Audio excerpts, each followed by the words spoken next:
Did you know that over 85% of American households are not adequately prepared for a major disaster? This is a startling reality, and today, we're going to help change that. Welcome to Prepping for Major Disasters, Get Ready Now. In this video, we're setting the stage for you to take control of your safety and well-being to ensure you're not caught off guard when disaster strikes. We'll be discussing crucial areas in disaster preparedness, starting with water storage and purification. We'll guide you through food supplies, from what to stockpile to safe storage methods. We'll explore emergency shelters, power solutions, and personal protection strategies. We'll also help you plan effective evacuation routes and assemble a life-saving first aid kit. The reality is, major disasters, natural or man-made, can strike without warning. The risks are real, but so too are the solutions. Let's dive in and get ready, because preparedness is your best defense. Don't be part of that statistic. Start prepping today. Water is life, especially in a disaster scenario. This well-worn phrase is nothing short of the truth. In a world where convenience is king, it's easy to take for granted the luxury of turning on the faucet for clean, drinkable water. But during a major disaster, that luxury can be ripped away in an instant. The importance of having enough water on hand cannot be overstated. Water is not only vital for hydration, but also for cooking, cleaning, and maintaining hygiene. So how much water is needed per person per day? The general rule of thumb is 1 gallon per person per day. This accounts for drinking and sanitation needs. For a family of 4, that's 4 gallons per day. Over a 2-week period, you're looking at 56 gallons of water. Sounds like a lot, doesn't it? Storing that much water may seem daunting, but it's doable. Consider using commercially available water storage containers. These come in various sizes, from 5 gallons to 55 gallons or more. You can also use food-grade plastic containers like those used for soda or juice. Just make sure to thoroughly clean them first. But what if your stored water runs out or you need to gather water from an uncertain source? That's where water purification comes in.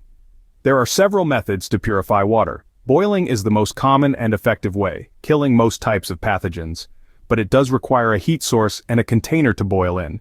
Chemical treatments, like iodine or chlorine tablets, are also effective and easy to use. They're lightweight and easy to carry in a bug-out bag. Then there are water filters and purifiers, which can remove bacteria, viruses, and other contaminants. These come in various forms, from straw-style filters to pump-action purifiers. Remember, having enough clean water is crucial in a disaster scenario. It's not just about quenching thirst, it's about survival. So stock up, keep it safe, and know how to purify it. Stay hydrated, stay alive. Without food, survival becomes a ticking clock. That's why, when it comes to prepping, the right food supplies can mean the difference between thriving and merely surviving during a major disaster. But what foods should we stockpile?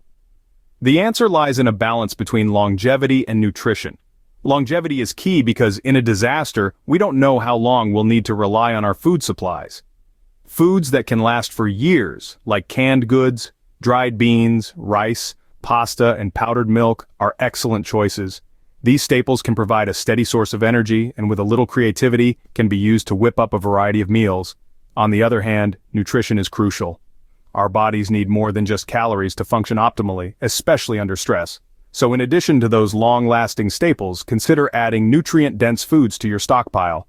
Canned fruits and vegetables, nuts and seeds, and canned meats like chicken or tuna can provide much-needed vitamins, minerals, and protein. Now let's talk about storage.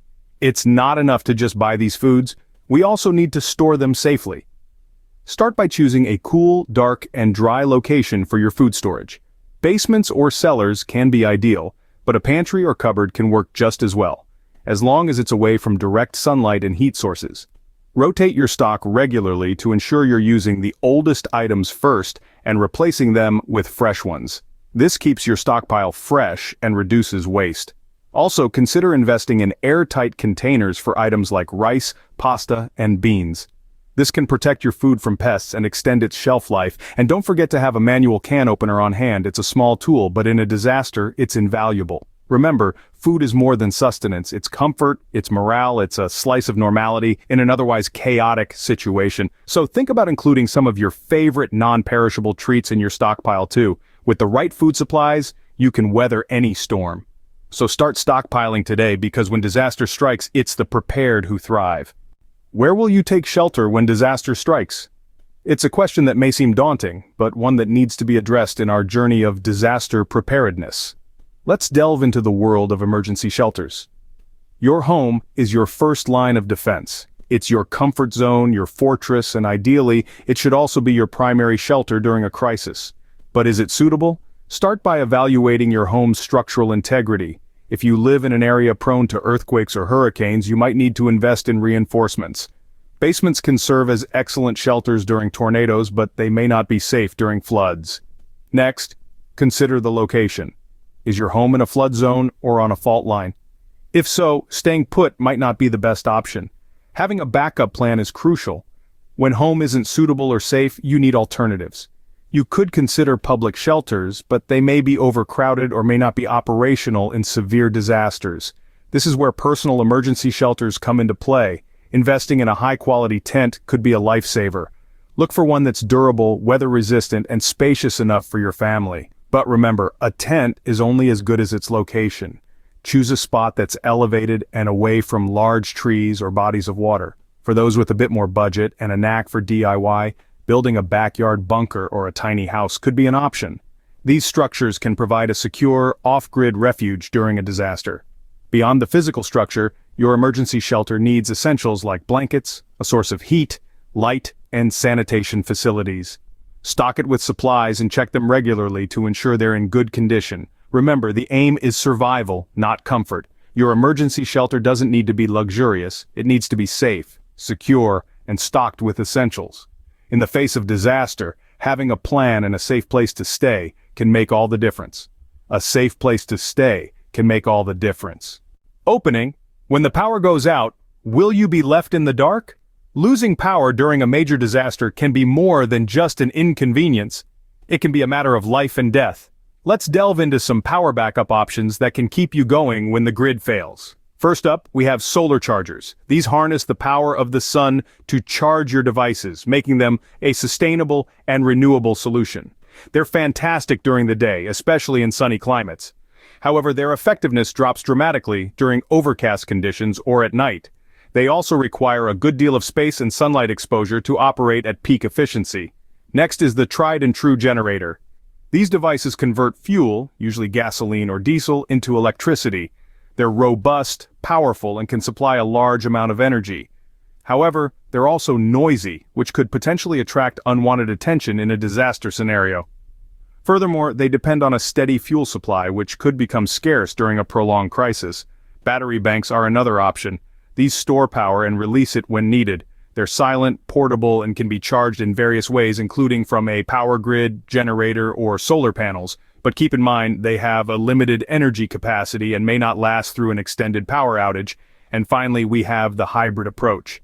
This involves using a combination of these solutions to maximize efficiency and reliability. For example, you could use a solar charger to power your devices during the day and charge your battery bank, then switch to the battery bank at night, or during poor weather conditions.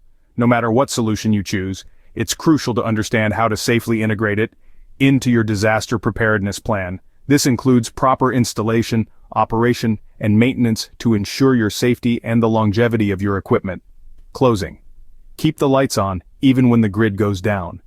With the right power solution, you can maintain critical functions and stay connected in a crisis, giving you an edge in survival and comfort. In a disaster, your home could become a target. The chaos that ensues can make it a prime spot for looters or intruders. Now, let's delve into how you can fortify your haven and ensure personal security. First and foremost, reinforce entry points. Strengthen doors, windows, and other potential access points. Investing in solid locks and shatterproof glass can make a significant difference. Secondly, consider alarm systems. These can be as simple as a DIY trip wire or as sophisticated as a monitored home security system. Thirdly, let's talk about personal defense. While we hope it never comes to it, having the means to protect yourself and your loved ones is essential. This could involve learning self-defense techniques or responsibly owning and training with a firearm. Remember, the goal is not to incite fear, but to promote preparedness. By taking steps now, you can safeguard your home and those within it. Stay safe, stay secure. When staying put is no longer an option, do you know where to go? In the face of a major disaster, sometimes evacuation is the only safe option. And in those moments, seconds can mean the difference between safety and danger. Having an effective evacuation plan is crucial. Start by identifying multiple routes out of your home, your neighborhood, and your city. Don't rely on just one path. Roads can be blocked or damaged in a disaster.